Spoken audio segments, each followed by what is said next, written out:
Bienvenue dans le podcast à l'onde de Van Mag, le magazine qui se lit et s'écoute.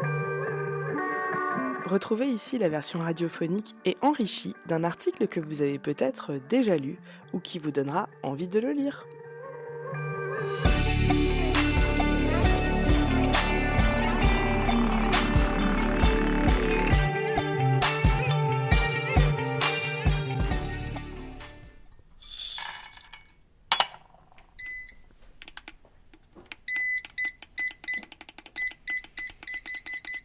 Vous mettez l'eau à chauffer là ?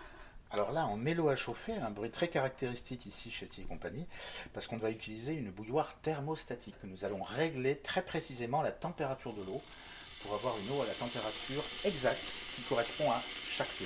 Là, en l'occurrence, j'ai besoin d'une eau à 85 degrés. Est-ce que vous aussi ça vous fait cet effet ? Laisser infuser un peu de thé dans une tasse, en sentir les effluves, et partir en Chine ou au Japon, en Inde, au Sri Lanka. Boire du thé, c'est toujours un peu voyager. S'imaginer soudain au cœur de plantations verdoyantes à perte de vue ou sous une tente caïma, et savourer un vrai petit moment suspendu. Le thé est la seconde boisson la plus bue dans le monde après l'eau, parce que c'est un rituel du quotidien également, dans un très très grand nombre de cultures et avec des façons de faire extrêmement différentes. Chaque village, chaque famille, que ce soit en Chine, mais également dans le Maghreb ou dans tous les pays dans le monde où on consomme du thé, ce qui est absolument considérable, chaque famille a sa façon de le faire. Donc c'est pour ça qu'il n'existe pas une cérémonie du thé, mais des centaines de milliers. Pour ce nouvel épisode d'À l'onde de Van Mag, on s'est laissé inviter à boire le thé avec Laurence et Stéphane Masquelin, fondateurs de la maison Tea et Compagnie et experts Van Thé de thé du monde entier.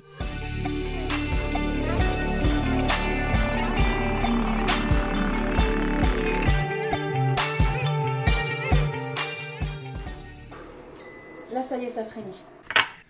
Vous allez nous préparer le thé ? Ça sent bon ? Ça sent les fleurs. Qu'est-ce que vous nous avez préparé comme thé ? Alors aujourd'hui, c'est un Oolong Tung Ting. C'est un thé bleu qui vient du Vietnam et qui a pour particularité d'avoir des notes incroyables d'orchidées naturelles. Alors c'est pas un thé parfumé, c'est un thé nature. Il développe naturellement ce parfum floral assez incroyable. Il existe plusieurs types de thé. Il y a le thé blanc, le thé jaune, le thé vert, le thé bleu, le thé noir et le thé sombre. Mais alors, thé bleu, ça veut dire quoi ? C'est en fonction des degrés de fermentation. On va avoir, si vous voulez, différents types de oolong en fonction de ce qu'on veut obtenir gustativement. On va avoir une fermentation à 65%, ou 70, 75, 80%. Et on va se rapprocher de thés plus boisés, plus on va les fermenter. Donc on a des oolong qui sont des thés typiques, si vous voulez, du sud-est de la Chine, mais également de Taïwan. Et généralement sur Taïwan, on trouve des oolong peut-être un petit peu plus fermentés, un petit peu plus boisés. Ici, au Vietnam, on est parti sur un oolong qui est vraiment très très très frais, très vert, très peu fermenté. On s'approche d'un thé vert, d'ailleurs vous verrez visuellement la feuille. Il sera très clair. Ah oui, elle est émeraude, elle est belle, Voilà. Et quand elle va se déployer, vous allez voir, on est sur des très grandes feuilles, des jolies feuilles matures, mais en même temps très fraîches, très délicates. Et pourquoi vous avez décidé de me faire goûter ce thé-là ? C'est un thé que vous appréciez, vous, particulièrement ? C'était l'envie du jour. Chaque moment de thé, c'est un moment un peu magique, c'est un instant qui est unique. En fonction de chaque personne avec qui on va boire un thé, on va essayer de choisir le thé qui va lui faire plaisir ou qui va l'emmener en voyage. Donc Voilà. là, je pars au Vietnam. Voilà, pas très loin du fameux pic Phan Xipang dans le nord du Vietnam, un endroit luxuriant et absolument formidable. J'ai hâte.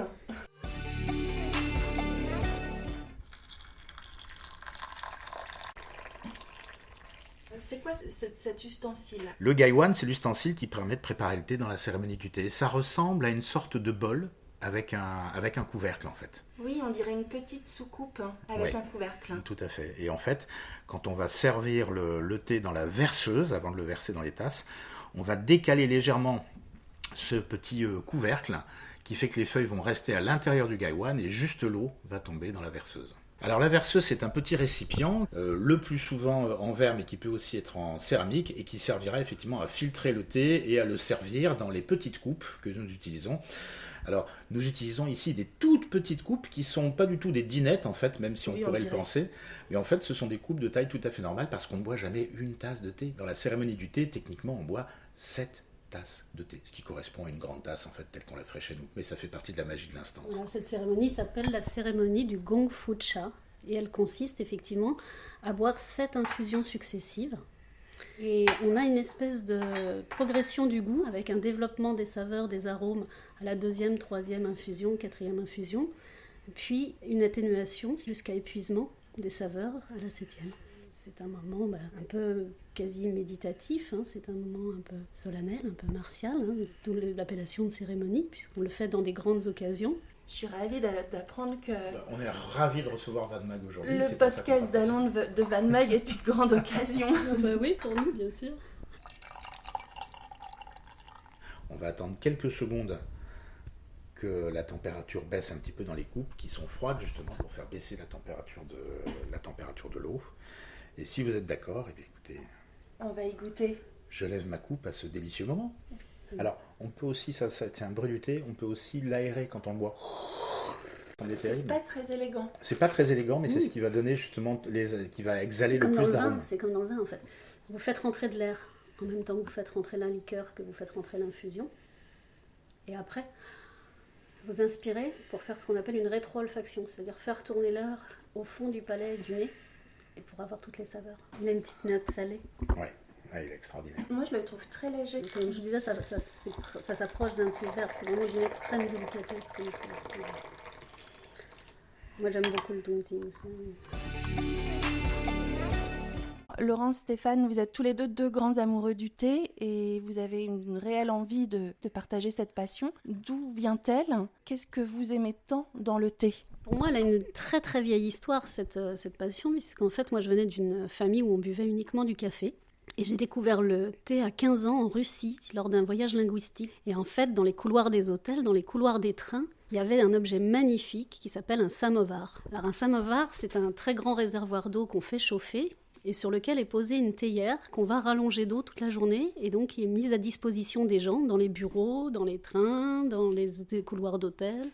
Et ce sont des très jolis objets en métal, en laiton, en cuivre ou en inox. Voilà. Et donc ça m'a tellement fascinée que c'est l'objet que j'ai ramené à ma mère en fait de ce voyage. Moi je pense que ça vient plus des voyages effectivement. J'ai eu une première carrière où j'ai beaucoup voyagé, j'ai rencontré beaucoup de monde et chaque fois qu'il y avait une rencontre, ça commençait toujours par le thé. Donc le thé, moi je vois ça beaucoup comme un rite social et c'est la première chose qui m'a attiré dans le thé. C'est un moment de paix, c'est un moment de calme où on fait connaissance, où on prend compte de l'autre, où on prend compte de sa culture, de ce qu'il est, de ce qu'il veut. C'est un moment pour s'écouter les uns les autres. Et c'est important.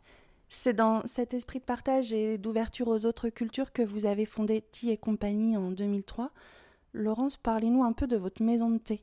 Alors tout au début, en fait, j'ai quitté l'emploi que j'occupais et j'ai eu besoin de recontacter les gens, de revenir à ma nature profonde. Je suis fille de commerçant et je pense que chasser le naturel, il revient au galop. Et j'ai voulu créer effectivement un endroit d'échange, de partage, d'accueil. On était dans le Finistère à l'époque. Alors, je ne voudrais pas être mauvaise langue, mais il fait un peu moins beau que chez nous. Et donc, il fallait un lieu où on puisse accueillir des familles, par exemple, le dimanche, autour de tables de jeux, autour de choses comme ça. Et on avait aussi envie de partager les talents locaux. Donc, c'était aussi un espace d'exposition au début Tea et Compagnie. Je vous parle de ça il y a 20 ans. La maison s'est beaucoup développée, bien évidemment, parce que nous avons appris de plus en plus, on a développé nos compétences avec cette envie, justement, d'être dans la pédagogie, de casser les préjugés qu'il peut y avoir sur le thé. Parce que quand on a commencé, on s'est rendu compte qu'il y avait une vision très largement faussée de ce que pouvait être le thé, que c'était un produit bourgeois, que c'était un produit féminin, alors qu'en fait, c'est une boisson universelle et consommée autant par les hommes que les femmes, en fait. Les jeunes, les moins jeunes, toutes les générations peuvent se retrouver autour d'une tasse et partager de bons moments, bien sûr. En fait, on voulait essayer de ramener un maximum de monde vers le thé de qualité. Les amateurs ne sont pas forcément les gens les plus fortunés. Donc on voulait vraiment que ce soit accessible à tout le monde. Il fallait une grande qualité pour ça, pour conquérir justement un maximum de monde. Et donc, par exemple, pour créer la carte initiale de Tea et Compagnie qui était de 40 thés, on a goûté plus de 400 thés. C'est-à-dire que pour choisir mon thé au caramel ou mon Earl Grey, j'ai goûté peut-être une quinzaine de thés au caramel ou de Earl Grey avant de choisir le mien. Je vais prendre le temps quand même de savourer ce thé oolong. Je trouve qu'il a un goût plus prononcé. Oui, c'est pour ça que je vous disais, il y a une courbe de goût comme ça. En fait, vous allez avoir à la 2e, 3e, 4e infusion. Là, on est sur la 4e, c'est la plus forte. Ça fait une courbe de goût comme ça. Et là, la note florale, elle est bien plus présente. Ouais. Et plus les feuilles ont de place dans l'eau pour s'exprimer, meilleur le thé sera. De simples sélectionneurs, vous êtes devenus assembleurs et créateurs de vos propres thés. Comment on fait un bon thé ? Alors la première création, en fait, elle est venue vraiment très spontanément. Je cherchais des thés de Noël et je ne trouvais pas chez les différents fabricants avec qui je travaillais le thé de Noël qui me faisait rêver, que j'avais envie de boire à Noël. Et donc je me suis lancée. En fait, j'ai cherché les tonalités qui, moi, me plairaient pour accompagner ce que j'adore à Noël, c'est les panettones. Et donc j'ai réalisé le premier thé, le Happy Christmas, qui a reçu en plus la feuille d'or très rapidement. En fait, à un des premiers salons qu'on ait fait, c'était à Lorient, c'était le salon du café, du thé, du chocolat. Et donc j'ai réalisé mon thé de Noël, je l'ai fait goûter autour de moi et mes amis et mes proches ont bien aimé. Puis après, du coup, je me suis lancée, j'ai proposé à la vente à mes clients qui l'ont apprécié également. On a reçu ce prix. Voilà. Et ensuite, ce sont d'autres occasions qui nous ont fait poursuivre ces créations et Stéphane va pouvoir vous raconter. Ah oui, le thé au fil de Vannes, c'est une création qui a maintenant quelques années, qui effectivement m'a été demandée par le maire de Vannes, qui un jour rentrait dans le comptoir de thé et qui m'a dit mais c'est formidable parce qu'on a un miel de Vannes d'exceptionnelle qualité. Est-ce qu'il n'y aurait pas moyen de faire un thé de Vannes ? Et quelques semaines après, j'ai eu la chance de pouvoir lui proposer une recette qui nous a semblé particulièrement équilibrée et qui pourrait raconter un petit peu les pérégrinations que nous avons tous tant de plaisir à avoir à Vannes, de passer de la butte de Quérino jusqu'au rempart, en passant par le port et toutes ces flâneries qui font ce plaisir unique d'être à Vannes. Et toute la difficulté quand vous créez une recette de thé, ça va être de retranscrire des émotions, des sentiments, des images, de le retranscrire en parfum, pour avoir un parfum homogène qui raconte une histoire. Et on a été bien inspiré par les jardins éphémères à l'époque, et c'est vrai qu'on a voulu lui donner un côté très floral en fait, parce que malgré tout, Vannes c'est une ville assez minérale, on est dans les vieilles pierres. On a eu la chance à cette période-là d'avoir les jardins éphémères pour vraiment nous inspirer sur ce sujet, et on a fait un thé très délicat, un mélange de thé blanc et de thé vert, avec des notes fruitées, colorées, voilà, avec des senteurs, des parfums, qui sont vraiment très délicats. Et j'imagine que lorsqu'on crée, ça ne marche pas à tous les coups. J'ai eu la chance un jour de me réveiller au milieu de la nuit et d'avoir une idée de création qui a marché du premier coup, première recherche, premier mélange, ça a fonctionné. Bon, dans les faits, c'est assez exceptionnel. La plupart du temps, c'est souvent plusieurs semaines de travail, voire plusieurs mois. Pour ne rien vous cacher, derrière vous, il y a une armoire, Stéphanie, dans laquelle il y a énormément d'échantillons en cours qui ne me conviennent pas, qui sont à travailler, à retravailler, des dizaines et des dizaines, bien sûr, qui sortiront peut-être dans quelques mois ou dans quelques années. L'année dernière, on voulait remplacer le Happy Christmas qui arrivait en fin de vie. Et donc, je voulais créer une nouvelle recette. J'y ai travaillé pendant plusieurs mois et je n'ai pas réussi à ressortir un thé de Noël qui soit à la hauteur de ce que j'aurais aimé proposer. Vous proposez combien de thés différents et quel est le rapport entre ceux que vous avez sélectionnés et ceux que vous avez créés ? On a à peu près 230 thés à la carte actuellement et on a à peu près 15% de création originale. Et votre thé chouchou ? Le Happy Christmas. Je vous avouerai que je me suis gardé une toute petite réserve personnelle. C'est le privilège, du créateur. Et puis, j'ai un thé que j'aime beaucoup emmener en vacances parce que généralement, on catégorise les thés entre les floraux, les fruités, les gourmands, les épicés. Et celui-ci est à la fois gourmand, floral et fruité. Et ça s'appelle le Begin to Believe. En plus, il a un très joli nom. Pour moi, le meilleur thé du monde, c'est celui qui colle à l'état d'esprit que l'on a au moment où on le déguste. Donc, un thé, dans quelle ambiance ? Avec qui, dans quel état d'esprit, quel ami, et tout l'art va être de trouver le thé qui correspond au moment et aux personnes. C'est quoi ce plateau ? Alors, ce plateau qui est devant moi, vous voyez, c'est un plateau qui est ajouré avec des petits trous et dessous il y a un petit réservoir. On appelle ça un bateau à thé. Comme vous l'avez vu, on renverse pas mal d'eau. Oui, vous n'êtes pas très adroit. Et bien pourtant, c'est tout à fait délibéré.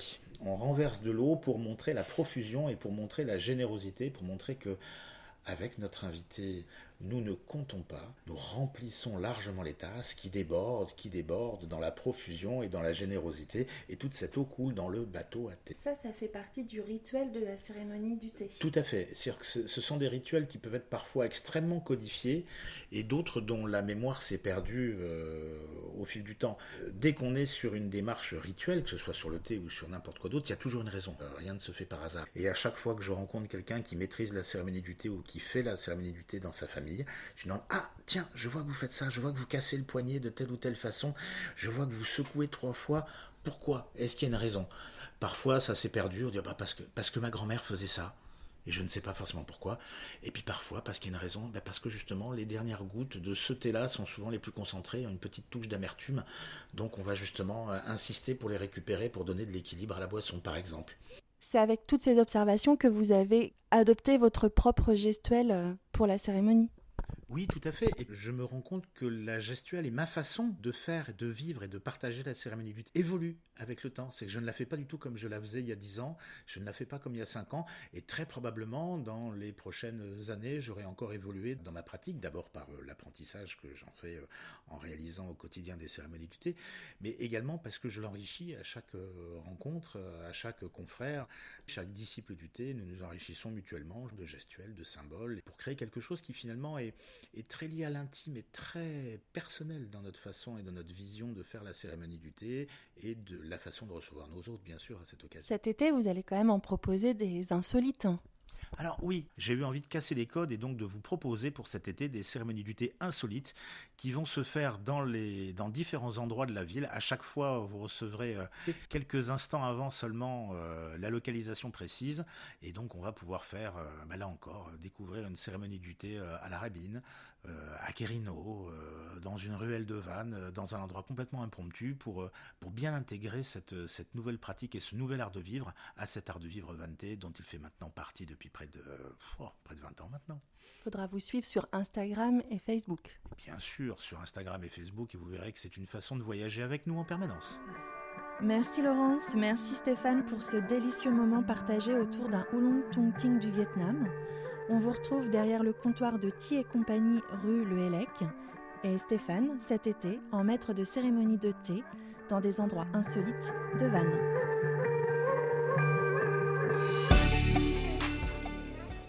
Faut que je sirote en fait. Je vais vous remontrer.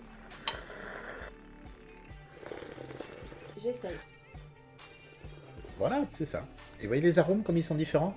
Et après, fin de votre gorgée, vous inspirez comme si vous faisiez tourner l'air entre le fond de votre gorge et de votre nez. C'est technique. Hein. Voilà. Voilà, super. Je crois que j'ai un peu avalé travers. C'est une fois que vous avez bu, quand vous avez fini la gorgée.